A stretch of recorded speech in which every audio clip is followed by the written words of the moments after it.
तो इसी दौरान ना उस वक्त मेरी वालदा हयात थी, अल्लाह उनके दर्जात बुलंद फरमाए।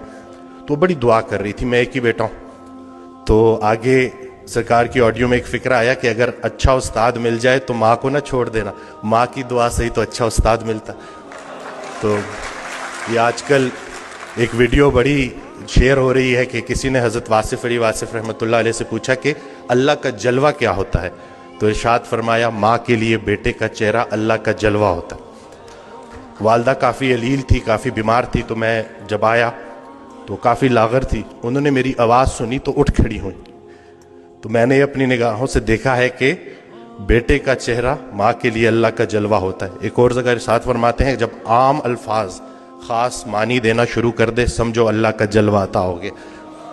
तो ये जितनी भी हमारे ये जो सरकार की ऑडियोज़ हैं, ये हमें गाइड करती रहती हैं।